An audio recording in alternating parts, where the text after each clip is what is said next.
naman to? Nagsama ka ba talaga ng alalay?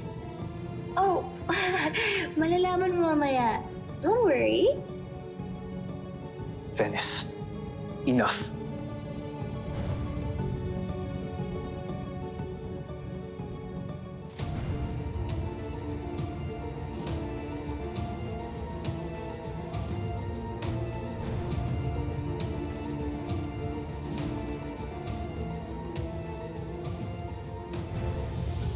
Hilda Francis. Tara na. Let's go.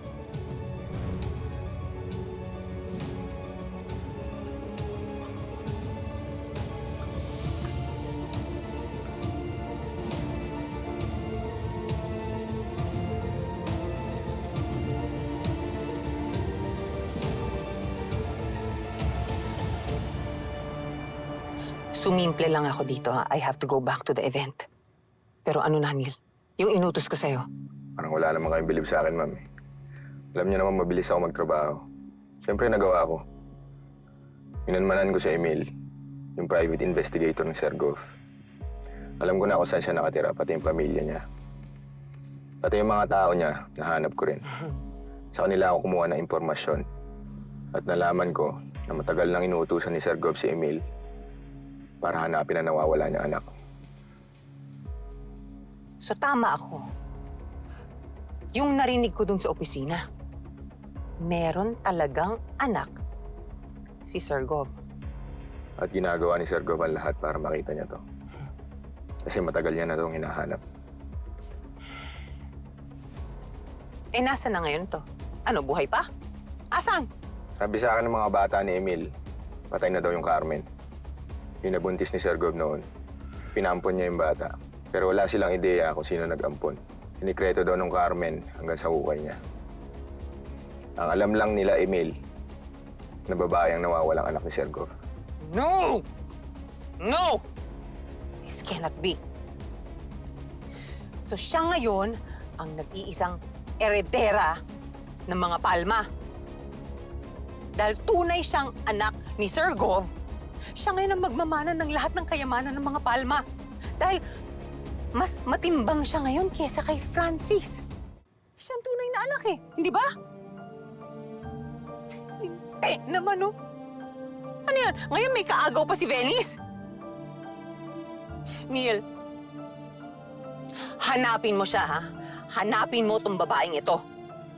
Kung kailangan mong halugugin ang buong Pilipinas, gawin mo. Yes, madam. Kailangan maunahan mo sila. Masusunod, madam. All right! Venice, can you please stand? It's time for you to unwrap these amazing gifts. Everyone, please gather around and let's see what surprises are in store for her as she opens them up. Wow! Are you ready? I'm so excited. Thank you so much sa mga gifts ninyo. Can you please tell me which one? That one. Wow, I'm so excited. Ano kaya laman ito? Okay, Venice, would you like to share to everyone kung ano yung first gift na nabuksan mo? Ooh. It's a letter.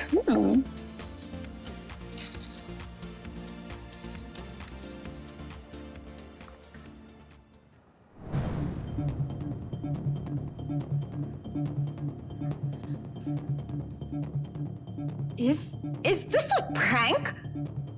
Sino ang nagbigay nito? Oh, what is it? Ako!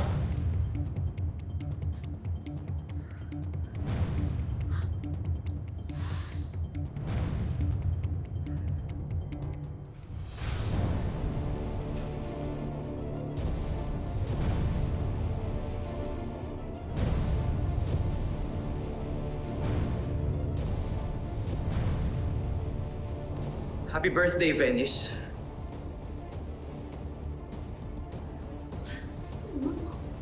Gawa niya dito.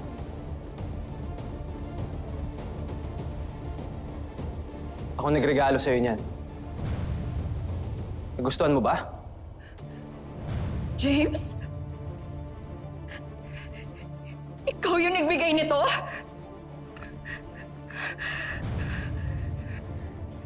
Venice. Hindi. Kumusta ka na, ha? Ibang-iba ka na, wow! My legal wife. Eto na ako, oh. Andito na ako. Ang tunay mong asawa. Tunay na asawa? Legal wife.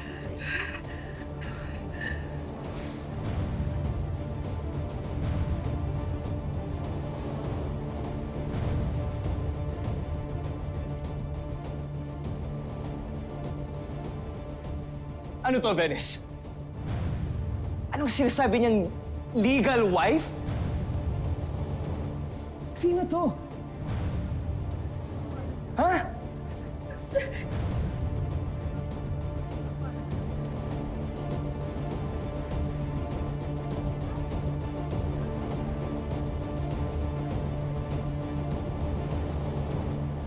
Teka. Ito ba yung James na sinasabi mo? Francis, hindi kita niloloko.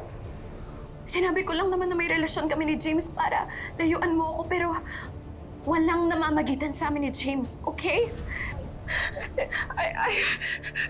Francis, please, I could just explain. Explain. Na! Let me explain.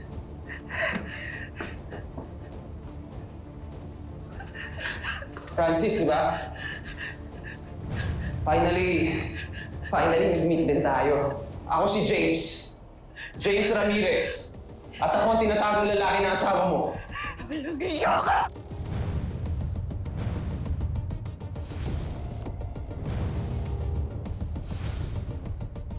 Napakulong na rin natin yung nanlason sa'yo. She can rot in jail.